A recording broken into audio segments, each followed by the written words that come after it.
गणित की problems x square देखते ही अक्सर सिर चकरा जाता है ना? पर चिंता मत कीजिए। आज हम गुणनखंडन यानी फैक्टराइजेशन मेथड का इस्तेमाल करके एक क्वाड्रेटिक इक्वेशन को हल करने का एक बहुत ही सीधा, बहुत ही आसान तरीका देखने वाले हैं। तो चलिए शुरू किया जाए। तो ये रहा हमारा आज का challenge, x square minus 11x plus 28 is equal to 0। अब हमारा काम क्या है? हमें x की वो वैल्यू ढूंढनी है जो इस इक्वेशन को ट्रू बना दे। अब देखने में ये शायद थोड़ा मुश्किल लग रहा हो, पर यकीन मानिए ये असल में काफी आसान है। इस तरह की इक्वेशंस को सॉल्व करने का एक बहुत ही मजेदार तरीका है, और सारा का सारा खेल बस दो खास नंबर्स को खोजने पर टिका है। इसको एक छोटी सी पहेली की तरह समझिए। हाँ, ये जो पूरा फैक्टराइजेशन मेथड है ना, वो बस इसी एक आइडिया पर बेस्ड है। हमें सिर्फ दो ऐसे नंबर्स ढूंढने हैं जो दो सिंपल कंडीशंस को पूरा करते हों। एक बार वो मिल गए तो समझ लीजिए आधा काम तो वहीं खत्म। तो सवाल ये है कि ये दो कंडीशंस हैं क्या? चलिए देखते हैं। पहली शर्त, उन दो नंबर्स को मल्टीप्लाई करने पर यानी उनका गुणनफल हमारी इक्वेशन की आखिरी संख्या यानी 28 आना चाहिए। और दूसरी शर्त, उन्हीं दो नंबर्स को जोड़ने पर यानी उनका योग x के साथ वाली संख्या मतलब -11 आना चाहिए। Simple right? तो असली पहेली तो अब शुरू होती है। ऐसे कौन से दो नंबर्स हैं जिनको मल्टीप्लाई करें तो 28 आए और जोड़ें तो -11? जरा सोचिए तो, दिमाग में कुछ आ रहा है?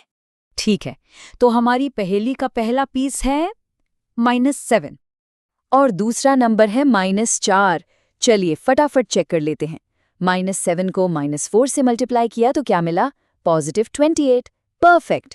और -7 में -4 जोड़ा तो मिला -11।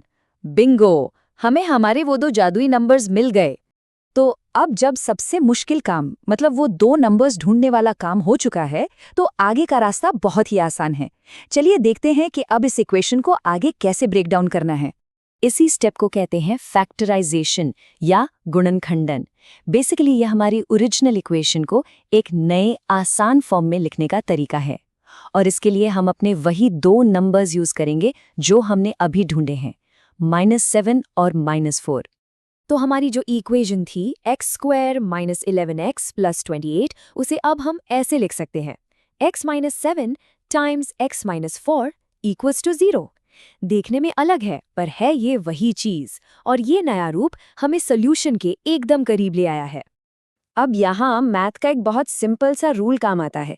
सोचिए, अगर दो चीजों को मल्टीप्लाई करके आंसर 0 आ रहा है, तो इसका क्या मतलब है? इसका मतलब है कि या तो पहली चीज 0 है या दूसरी या दोनों ही, राइट?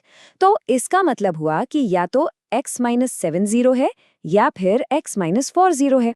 तो बस हमने एक बड़ी प्रॉब्लम को दो छोटी छोटी बेहद आसान प्रॉब्लम्स में तोड़ दिया है।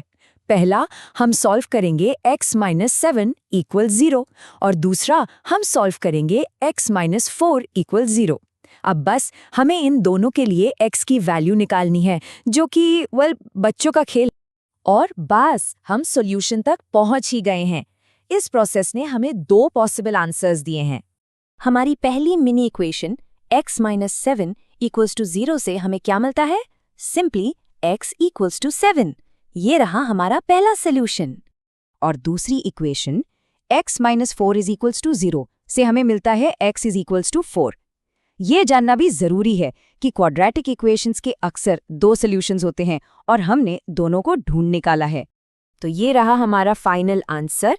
X square minus 11x plus 28 is equal to 0 का जो सॉल्यूशन है वो है x इज इक्वल टू 7 और x इज इक्वल टू 4।